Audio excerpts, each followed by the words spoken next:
우리가 신약 성경을 펼치면은 첫 번째 나오는 책이 마태복음입니다. 그리고 마가, 누가, 요한, 이걸 사복음서라고 이야기합니다. 네 가지의 복음서죠. 그럼 복음이라는 것은 예수님에 대한 이야기예요.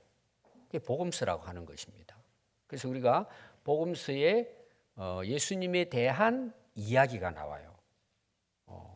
그런데 우리가 예수님의 사역, 예수님이 이 땅에 오셔서 하신 일에 대해서 아주 중요한 것이 두 가지가 있습니다. 첫 번째가 뭘까요? 십자가의 죽음이에요.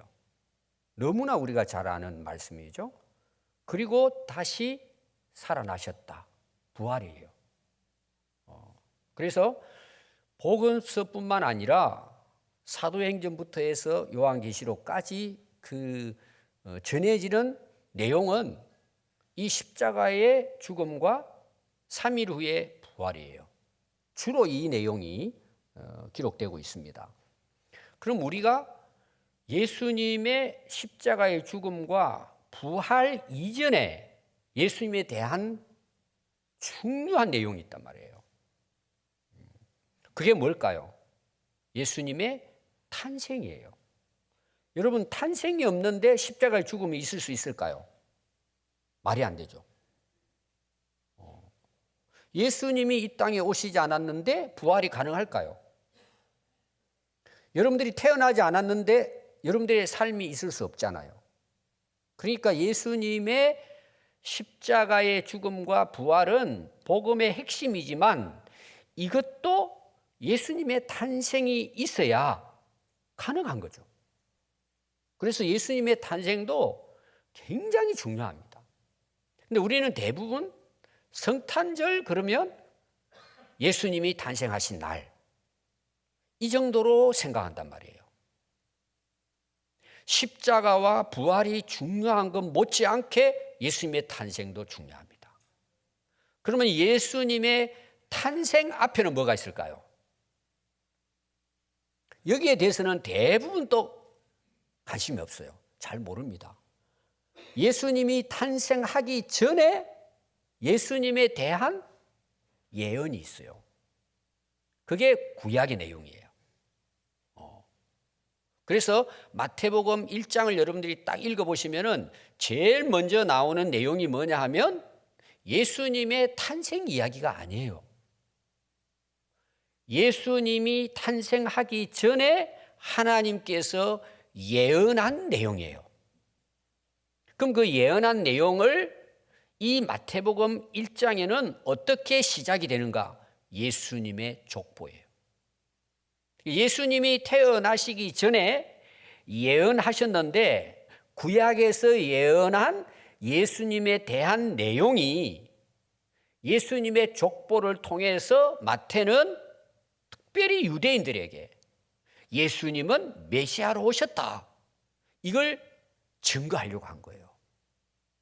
여러분들이 이제 신약 성경을 딱 신약부터 읽어야 되겠다, 마음을 먹고 이번에 한번 성경을 읽어야지, 마음을 먹고 여러분들이 처음에 이제 성경을 읽는다고 생각합시다. 근데 성경을 펼쳤는데 마태복음이 나오잖아요. 그럼 마태복음 1장에 앞에 대부분의 내용이 뭘까요?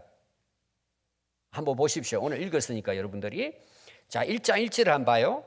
아브라함과 다윗의 자손 예수 그리스도의 계보라 그래. 계보. 이거는 족보라는 뜻이에요. 예수님도 족보가 있었단 말이에요. 그리고 그 다음부터 아브라함이 누굴 낳아요? 이삭을 낳고 이삭은 야곱을 낳고 야곱은 유다. 그러죠?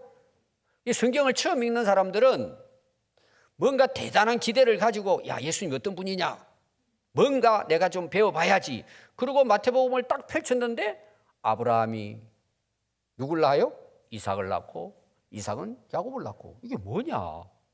이게 그냥 한두 건이 아니고 계속 나와요. 41번 나와요. 41번. 그러니까 사람들이 성경을 읽으면서 딱 여기서 막히는 거예요. 뭐 성경이 뭐냐 이게. 이게 제일 큰 산이에요. 큰 산. 이걸 넘어서야 되는데 대부분 사람들은 이게 뭐 애 낳고 이게 뭐냐 이게. 족보에 대해 관심이 없단 말이에요. 그리고 대부분 이거는 그냥 슬쩍 지나가요. 다 그냥 16절까지는 대부분 그냥 적당하게 지나가고 또 그다음 보니까 또 아브라함 또 바벨론의 역사가 나와요. 별로 재미가 없어요. 뭔지도 몰라요. 그리고 대개 18절부터 읽기 시작해요. 앞에는 그냥 설근섬 지나가고 모르니까. 근데 이 앞에 나오는 이 족보가 굉장히 중요하다는 것을 오늘 제가 여러분들에게 말씀을 드리려고 합니다. 저희 집은 이제 좀 족보가 있는 집안이에요. 여러분 족보 있습니까? 여러분 족보 읽어보셨어요? 여러분 집안의 족보. 대부분 모릅니다. 족보에 대해서. 근데 저희 집안은 족보가 있는 집안입니다. 그래서 저희 아버지가 그 집안의 족보를 만들면서 그래도 거기에 좀 영향을 끼친 분인데 새 권을 만들었어요.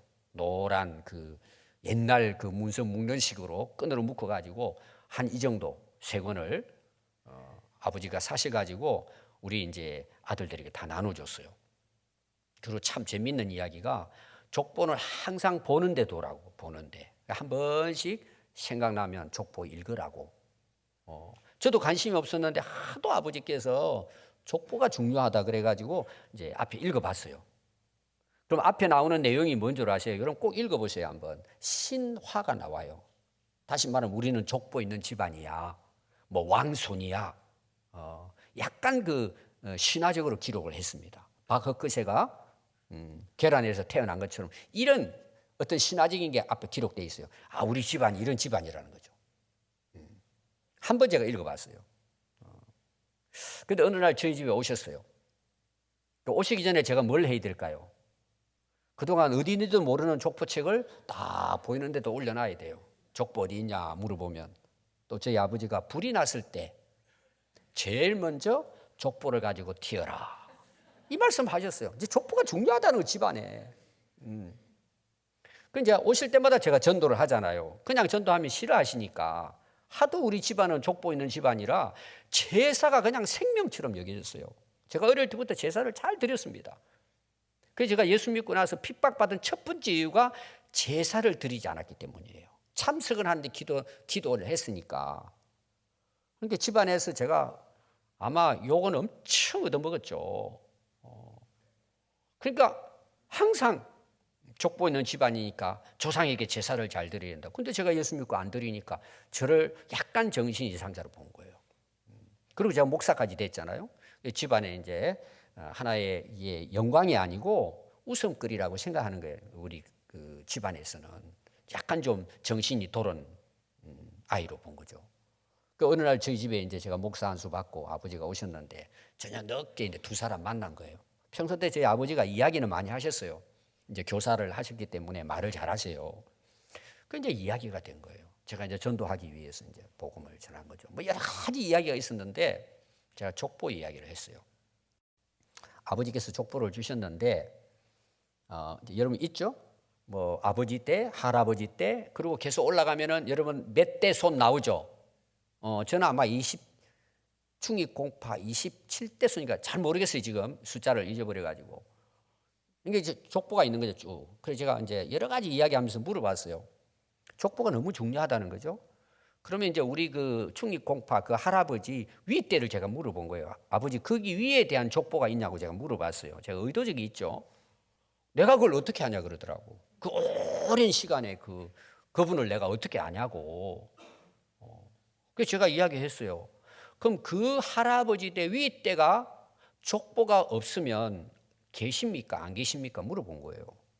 당연히 계시지. 우리가 모를 뿐이지 그러더라고. 그럼 계속 올라가면은 제일 위 1번 되는 할아버지 누구십니까? 제가 물어본 거예요. 이 말이 안 되죠. 그걸 내가 어떻게 하냐는 거예요. 그럼 계실까요? 안 계실까요? 잘 모르겠다는 거예요. 제가 알려드리겠다 그랬어요. 성경에 족보가 나옵니다. 마태복음 이야기, 누가복음 3장에 또 족보가 나와요. 제가 좀 이따 설명하겠습니다. 그 차이를. 제가 설명을 했어요. 올라가면 제일 1번 되는 조상이 나오겠죠. 제가 그래요. 당연히 나온다 그러겠죠. 모르는 것 뿐이라는 거죠. 그러면 세계적으로 여러분 인간의 족보가 있을 거잖아요. 올라가서.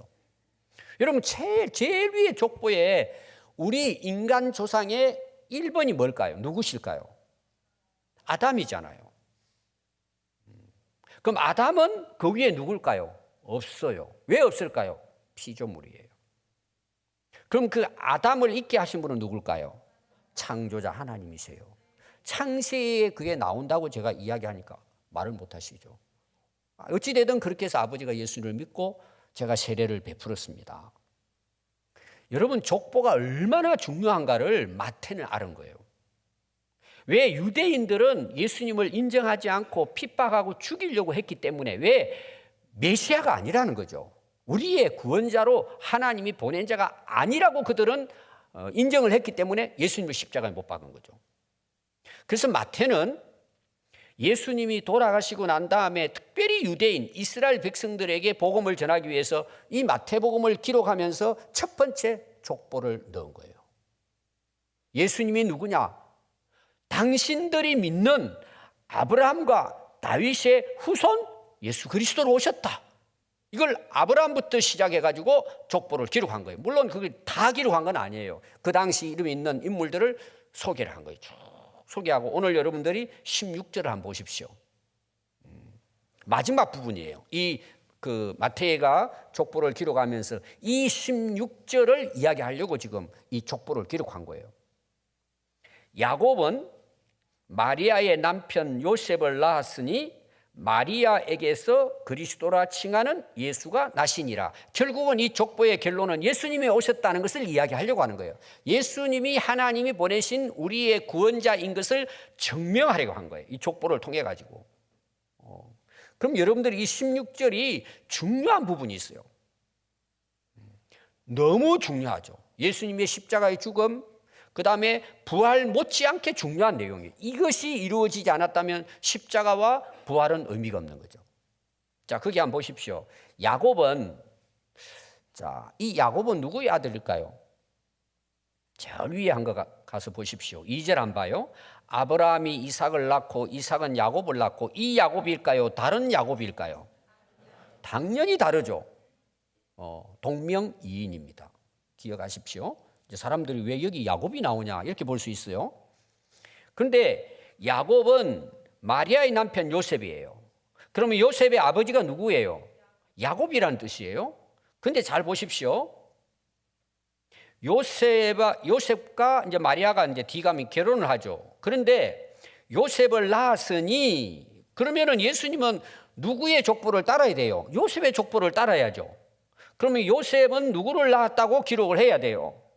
앞에서 보면 예수님을 낳았다고 기록해. 이게 맞는 거예요, 족보상으로. 근데 그 특이한 게 뭘까요? 마리아에게서 그리스도는 구원자죠. 구원자라 칭하는 예수가 나왔다는 거예요. 그럼 이 말이 무슨 말이에요? 마리아에게서 예수님이 태어났다는 이야기예요.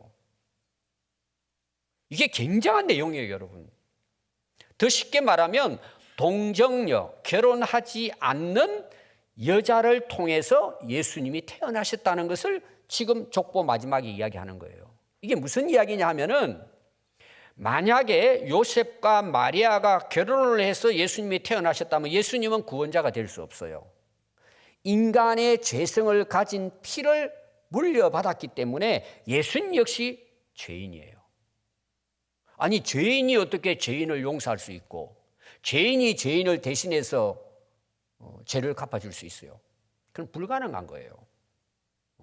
죄 없으신 분만 죄 있는 우리 인간들을 죄에서 구원할 수 있는 희생양이 될 수 있는 거예요. 대속할 수 있다 이 말이에요. 그래서 여러분들이 18절부터가 예수님의 탄생에 대한 이야기가 나오고 있습니다. 거기 보시면은 예수 그리스도의 나심은 이러하니라. 그의 어머니 마리아가 요셉과 약혼은 했지만 아직 살진 않았어요. 결혼하지 않았습니다. 그럼 예수님이 어떻게 잉태하셨느냐? 성령으로 잉태된 것으로 나타나셨다 그랬어요. 이게 여인의 몸을 통해서 성령께서 예수님을 잉태하게 하시고 마리아의 몸에서 태어났다는 거예요. 예수님은. 예수님의 태어나심은 신비한 거죠. 우리하고 다르단 말이에요. 그럼 이제 많은 분들이 이게 가능하냐는 거죠. 자, 우리는 하나님을 믿습니다. 우리는 하나님을 어떤 하나님으로 믿을까요? 여러분, 창세기 1장 1절은 어떻게 기록되어 있죠? 태초에 하나님이 천지를 창조하시니라. 창조자예요. 하나님께서 인간뿐만 아니라 우주 만물을 만드셨는데 어떻게 만드셨을까요? 말씀으로 만드신 거예요. 이제 많은 사람들이 또 어린 아이들이 질문하는 게 있어요. 하나님의 아버지는 누굽니까? 이런 물어봐요. 그는 하나님의 창조자인 걸 모르기 때문에 그렇게 질문하는 거예요. 하나님은 창조자이시고 인간은 아담부터 피조물이에요. 온 만물을 말씀으로 창조하셨습니다. 여러분 창세기 1장 1절부터 쭉 읽어보면 그 내용이 나와요.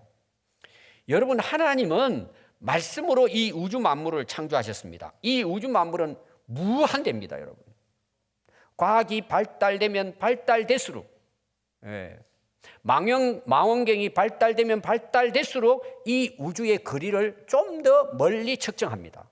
그래서 우주에 대한 것들을 우리가 알게 돼요.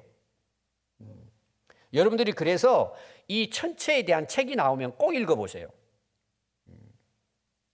여러분들이 읽어보면 거기서 뭐라고 과학자들이 이야기하나? 우주는 영원하다고 이야기합니다. 끝이 없어요, 여러분.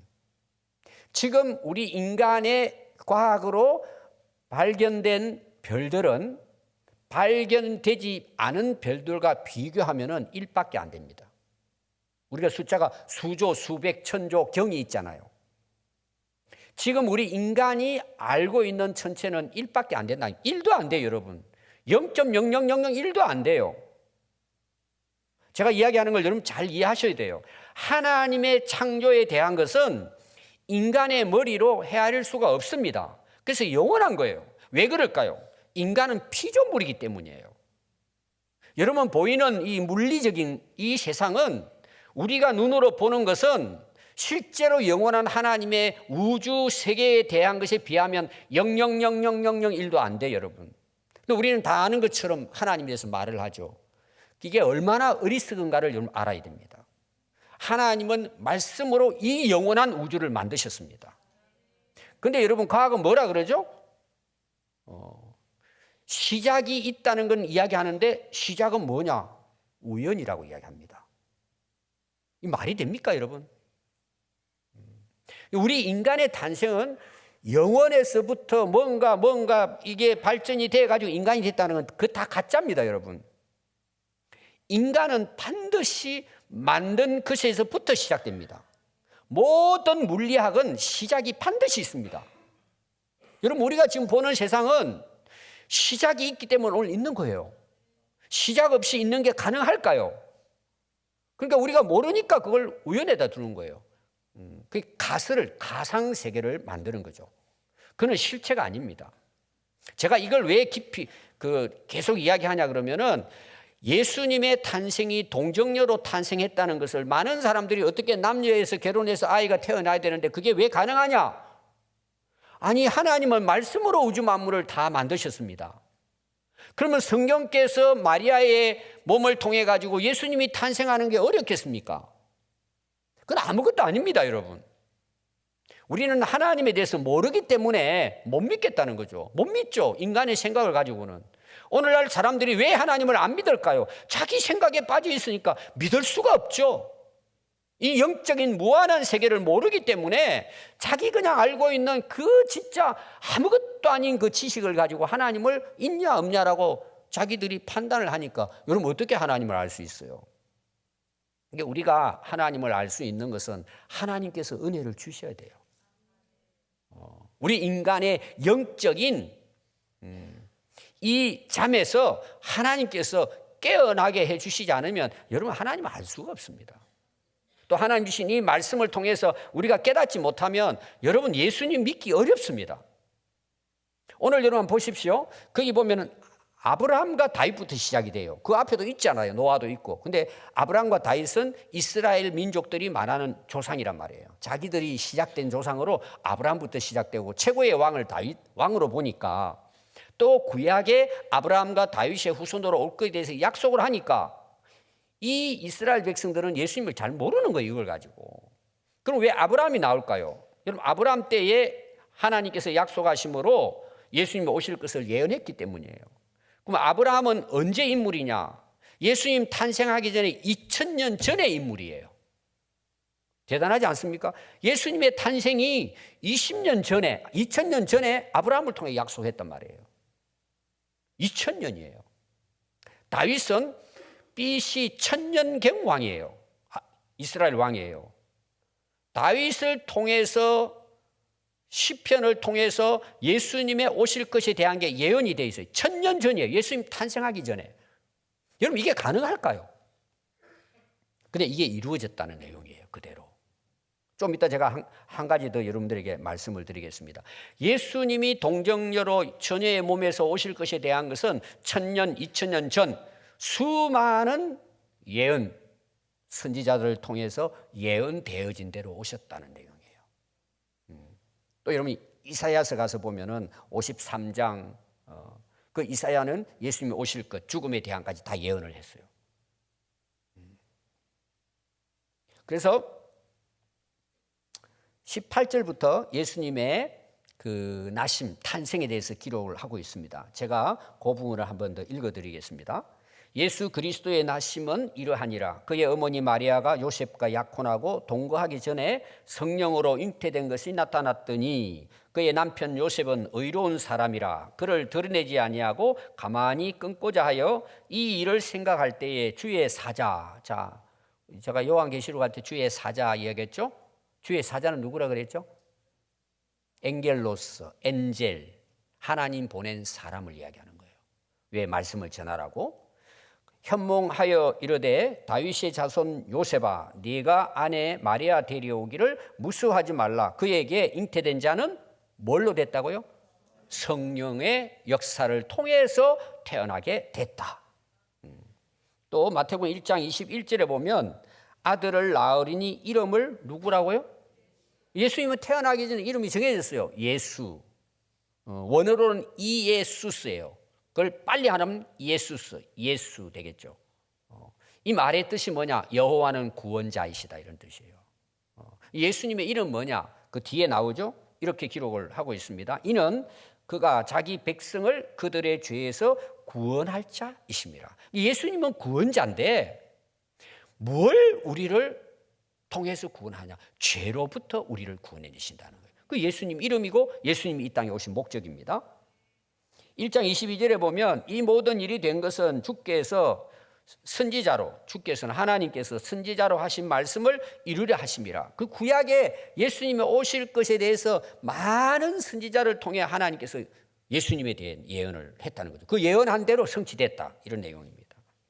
또 1장 23절에 보면 보라, 처녀가 잉태하여 아들을 낳을 것이요 그의 이름은 임마누엘이라 하리라 하셨으니 이를 번역한즉 하나님이 우리와 함께 계시다 함이라. 임마누엘이에요. 이 말이 무슨 말이냐? 여러분, 예수님께서 그런 말씀을 하셨어요. 너희들 나를 봤느냐? 하나님을 본 거다. 자, 하나님은 영적인 존재이기 때문에 우리가 볼 수가 없어요. 근데 예수님이 어떤 분이냐? 눈에 보이는 하나님으로 이 땅에 오신 분이라는 거예요. 우리와 함께 계신다는 거예요. 지금은 어떨까요? 성령 하나님이 우리와 함께 계신단 말이에요. 임마누엘 하나님입니다. 저 멀리 계신 분이 아니라 이 땅에 오신 하나님, 예수님을 가리킨 거죠. 그래서 여러분, 창세기 3장 15절에 보면 내가 너로 여자와 후손이 되게 하고 내 후손도 여자의 후손과 원수가 되게 하리니 여자의 후손은 내 머리를 상하게 할 것이요 너는 그의 발꿈치를 상하게 할 것이니라 하시고, 자, 이 창세기 3장 15절을 뭐라고 이야기하는? 일반적으로 원시 복음이라 그래요. 최초의 복음이라 그래요. 그럼 그 앞에 나오는 내용이 뭐냐 하면 뱀이 하와를 속여가지고 하나님이 따먹지 말라고 하는 선악과 열매를 따먹어가지고 그들이 결국은 뭐예요? 고생하고 죽게 됐어요. 죄의 결과가 죽음이 된 거예요. 근데 하나님께서 약속을 하십니다. 그 약속이 뭐냐 하면 뱀이 하와를 속여가지고 너 하나님처럼 된다고 거짓말을 했는데 속아가지고 따먹었잖아요. 근데 따먹어가지고 하나님이 된 것이 아니라 죽단 말이에요. 하나님을 피하고 되고 도망가고 숨고 그런 일이 일어나잖아요. 그때 뱀에게 하나님께서 예언한 내용이에요. 내가 너로 여자와 원수가 되게 하겠다는 거예요. 여자와. 그리고 내 후손도 여자의 후손과 원수가 되게. 원수는 서로 대적해서 죽이는 거잖아요. 그럼 뱀은 뭘 상징할까요? 세상을 이야기하고 사단 마귀를 이야기한단 말이에요. 그럼 예수님 이 땅에 태어나셨어요. 어떻게 태어나셨죠? 여자의 후손으로 태어난 거예요. 그런데 이 뱀은 사단의 역사는 뭘까요?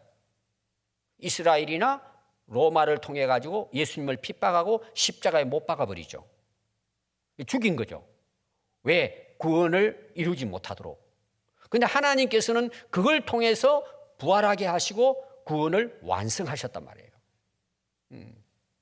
그래서 여기에 후손이라는 말은 뱀의 후손이잖아요. 뱀의. 사단 마귀죠. 사단 마귀는 우리를 죽이고 멸망시킨단 말이에요. 근데 예수님 오셔서 우리를 구원하기 위해 오셨잖아요. 근데 마귀는 예수님을 십자가에 못 박았어요. 머리에 면류관, 가슴에 창을, 손발에는 못을 박았잖아요. 상처를 낸 거죠. 돌아가셨죠. 근데 결국은 부활하심으로 어떤 결과가 이루어졌을까요? 뱀의 머리통을 깨부신 거예요. 예수님을 죽였지만 예수님은 모든 사단 마귀를 물리치고 그들을 나중에 이제 요한계시록 보면은 마지막에 무적에게 이제 던져넣게 되겠죠. 그래서 머리를 상하게 한다는 말은 죽였다는 내용이에요. 그래서 원래 뜻이 그게 상하게 한다는 말은 뭐냐? 진뭉개다, 박살냈다는 뜻이에요. 십자가를 통해서 구원을 완성하심으로 뱀의 머리를 박살냈다, 승리했다, 그런 뜻이에요.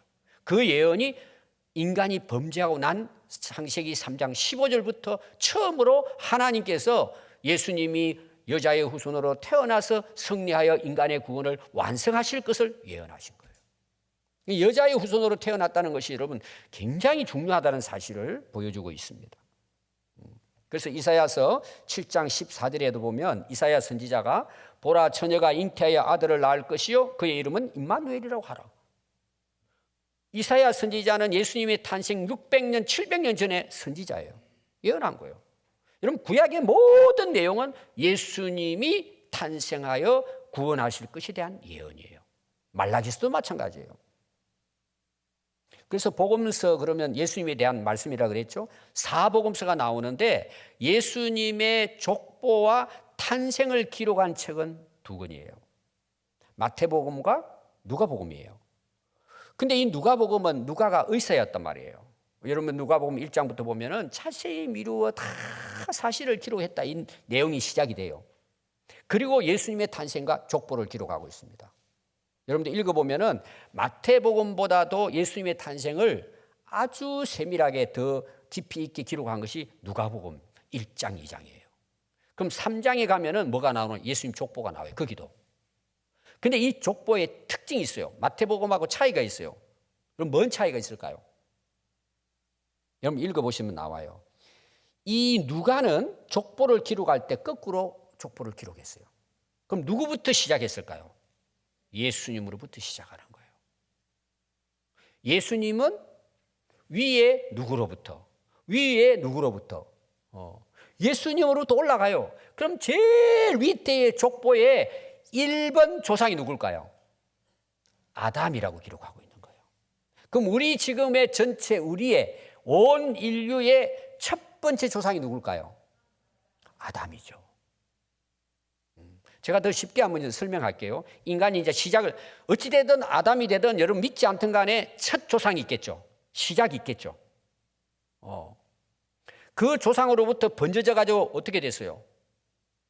동양서양이 나누어지고 뭐 아시아, 아프리카, 미주, 뭐 또 아시아 이런 이제 나라들로 흩어졌겠죠. 그다음 거기에 흑인, 백인, 뭐 황색인종 있겠죠. 또 여러분 성씨가 다 다르겠죠. 근데 그것이 위로 올라가면 어떻게 될까요? 한 조상에서 나왔겠죠. 우리가 다 성씨가 다르지만 실제로는 한 조상에 의해서 우리가 태어난 거예요. 이거 원칙적으로 그러지 않을까요? 올라가지 않을까요? 그러니까 여러분들이 성씨가 다르다고 남이 아니에요. 특별히 그리스도인들은 하나님의 창조를 믿고 아담을 첫 조상으로 우리가 믿기 때문에 우리는 한 조상이라 해서 태어난 한 민족이란 말이에요. 근데 여러분 세상은 보십시오. 인간이 다스리는 세상은 어떨까? 이게 깨진 거예요. 깨졌다는 말이 뭐예요? 서로 싸우는 거예요. 여러분 일본을 미워하시죠? 왜? 우리를 괴롭혔으니까. 그러나 한민족이에요. 우리가 성경을 바로 알면 북한 우리 한민족이라 그러죠. 근데 원수처럼 지내죠. 누가 만들어서? 인간이 만든 거죠. 저 알지 못하는 아프리카는 우리 한민족이 아닐까요? 올라가면 조상이 하나예요. 그러니까 우리 지금 글로벌 시대라 그러는데 여러분, 글로벌 시대는 하나님의 창조 때부터 시작된 거예요. 그러니까 우리가 어떻게 해요? 남의 나라를 위해서도 기도하고 유익되도록 살아야죠. 그러니까 우리가 140년 전에 정말 이 땅에 황무지 같은 이 땅에 선교사님이 이 땅에 오신 거예요. 왜 오셨을 것 같아요? 하나님 안에서는 한 민족이에요. 한 가족이란 말이에요. 여러분들이 좀 어른이 되고 좀 큰 인물이 되려면요, 의식 자체가 바뀌어져야 돼요. 특히 우리 그리스도인들은. 우리가 서로 앉아 있는데 오늘도 제가 여러분들을 이렇게 쭉 보는데 아는 사람끼리는 인사를 해요. 모르는 사람은 우리나라 문화가 특히 그래요. 못 본 척해요. 우리나라 문화가 엘리베이터 타도요 고개를 이렇게 돌리고 있어요. 인사 한번 해도 되는데 저도 그게 쉽지 않아요. 길거리 가서 사람 만나면은 못 본 척 하잖아요. 우리가 다 우리 한 민족이에요. 한 가족이에요. 한 성씨예요. 우리 예수 믿는 사람들은 사람을 볼 때 그렇게 봐야 된단 말이에요. 우리 옆에 있는 분들 인사합시다. 한번 인사해 보세요, 여러분. 한 가족이에요, 한 가족. 한 민족이에요. 근데 싸워요? 하나님을 안 믿으니까 싸우죠. 서로 사랑해야 돼요.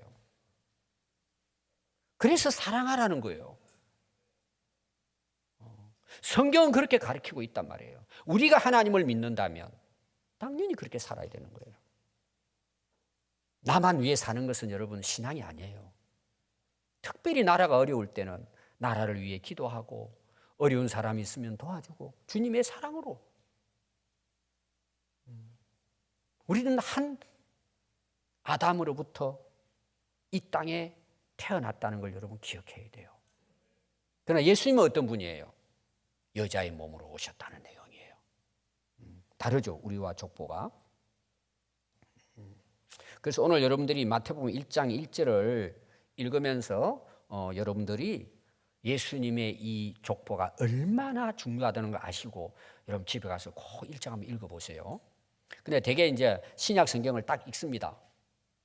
신약 성경을 딱 읽으면은 앞에서도 이야기했지만은 아브라함부터 보니까 이게 낳고 계속 나니까 이게 관심이 없어요. 근데 여러분들이 이게 얼마나 중요한 의미를 갖고 있는가를 오늘 여러분들은 아셔야 됩니다. 그래서 많은 인물들이 나오잖아요. 여기는 아브라함부터 나오고 다윗부터 나오죠. 그러니까 유대인들은 이들을 굉장한 조상으로 섬깁니다. 근데 성경에 나오는 뭐 유명한 노아부터 시작해가지고 뭐 이사야, 예레미야, 뭐 에스겔 유명한 선지자들이 나오죠. 예언가들이. 여러분 그 사람을 바라보면 안 됩니다. 그들은 모두 다 누구에 대한 말씀을 기록했을까요? 예수님의 오실 것에 대한 말씀을 기록한 거예요. 그래서 여러분들이 그 아브라함이 훌륭하지만 예수님과 비교하면 비교할 수가 없어요, 여러분. 그래서 그 모든 인물은 다시 오실 예수님에 대한 그림자들이에요. 그분들이 초점이 되면 안 됩니다.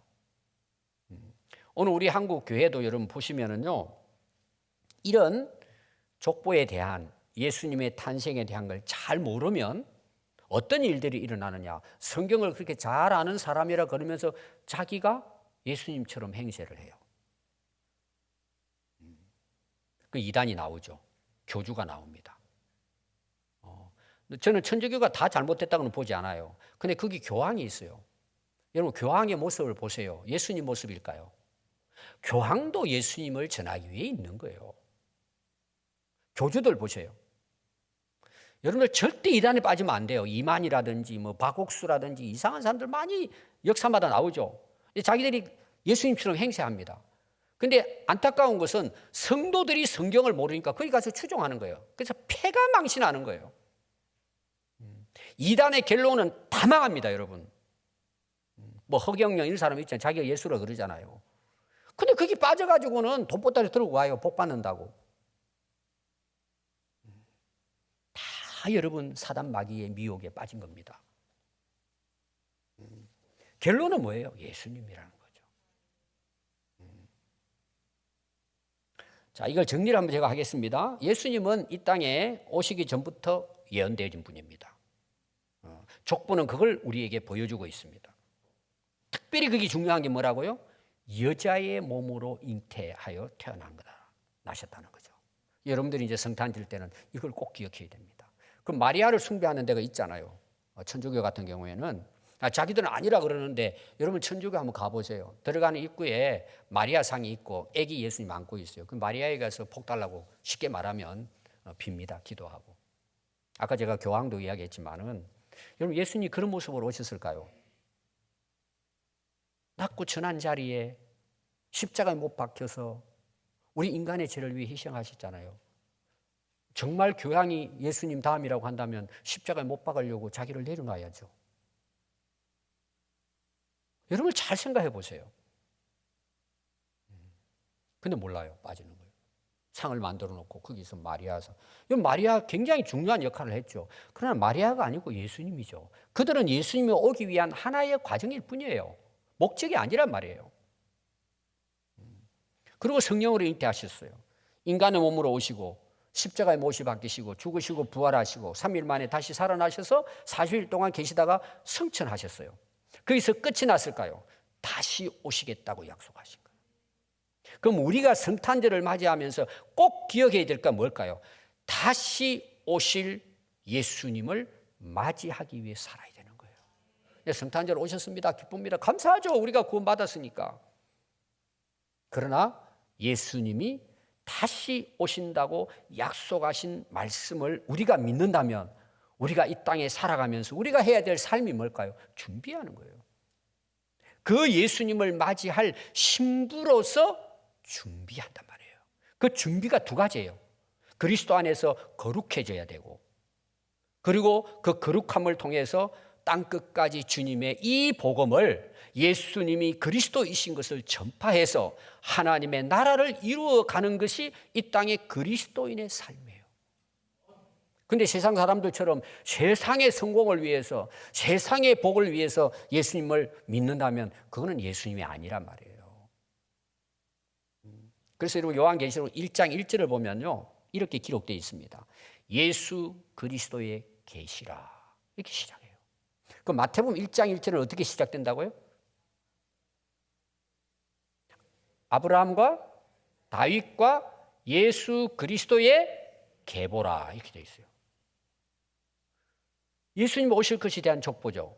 근데 요한계시록은 신약의 성경의 마지막 책이에요. 근데 마지막 책이 뭐라 그래요? 예수 그리스도의 계시라는 거죠. 그럼 이 계시 중에 여러분 핵심이 뭘 같아요? 지금 제가 요한계시록을 여러분들에게 말씀을 드리고 있잖아요. 제가 한번 읽어드릴게요. 1절부터 3절입니다. 예수 그리스도의 계시라 이는 하나님이 그에게 주사 반드시 속히 일어날 일들을 그 종들에게 보이시려고 그의 천사를 그 종 요한에게 보내어 알게 하신 것이라. 요한은 하나님의 말씀과 예수 그리스도의 증거 곧 자기가 본 것을 다 증언하였느니라.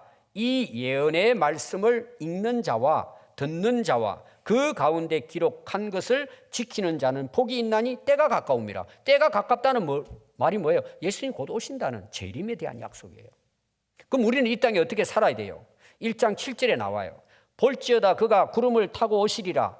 각 사람의 눈이 그를 보겠고 그를 찌른 자들도 볼 것이요 땅에 있는 모든 족속이 그로 말미암아 애곡하리니 그러하리라. 아멘. 또 계시록 22장 7절에 보면 보라 내가 속히 오리니 이 두루마리의 예언의 말씀을 지키는 자는 복이 있다는 거예요. 지킨다는 말이 뭐예요? 오실 예수님 준비하라는 거예요. 또 계시록 22장 12절에 보면 보라 내가 속히 오리니 내가 줄 상이 내게 있어 각 사람에게 그가 행한 대로 갚아주리라. 행한다는 말이 뭐예요? 지금 우리의 삶이에요. 여러분들의 자신을 위해 살았다면 아무것도 없어요. 그러나 예수 그리스도를 위해서 산다면 상이 있어요, 여러분. 선택은 여러분들이 하시면 돼요. 여러분 세상에 속으면 안 됩니다. 우리는 다시 오실 주님을 준비하는 그리스도인입니다. 이게 올바른 그리스도인의 삶입니다. 여러분들이 아직도 세상에 쌓기 위해 산다면 여러분들은 세상의 마귀에 속고 사는 것입니다. 갚아줄 게 있을까요? 아무것도 없어요. 계시록 22장 20절에는 그래서 이 말씀을 마무리하면서 이렇게 기록을 했습니다. 이것들을 증언하신 이가 이르시되 내가 진실로 속해 오리라. 그 당시 초대교회 성도들은 핍박과 고난으로 견뎌내면서 믿음을 지켰습니다. 수많은 사람들이 순교까지 했습니다. 그들의 소망이 뭘까요? 주님 속해 오십시오. 주님 얼른 오십시오. 하거늘 아멘 주 예수여 오시옵소서. 우리가 이 땅에 남은 우리의 삶은 다시 오실 예수님을 맞이하기 위한 준비 기간입니다. 그래서 여러분 마태복음 25장 보십시오. 그 준비하는 것에 대해서 세 가지 비유가 나오잖아요. 첫 번째가 뭐예요? 지혜로운 다섯 처녀가 기름과 등을 준비한 거죠. 그 다음 나오는 게 뭐예요? 달란트를 받은 사람이 충성을 해서 배로 남긴 거죠. 주인이 와서 칭찬하는 내용이죠. 마지막에 양과 염소에 대한 거예요. 갚아주죠. 양은 오른편에, 염소는 왼편에. 우리가 예수님 위해서 한 게 없습니다. 내가 이웃을 위해 한 것이 곧 나를 위해 한 거야. 여러분 성탄절을 맞이하면서 우리가 꼭 기억해야 될 것은 하나님이 약속하시고 구약의 예언을 통해서 여자의 몸으로 오신 예수님이 우리의 구주가 되신다.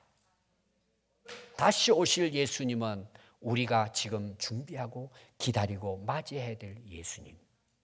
그 예수님을 맞이하기 위해서 그 믿음을 끝까지 지키고 살기 위해서는 우리는 고난도 각오해야 합니다.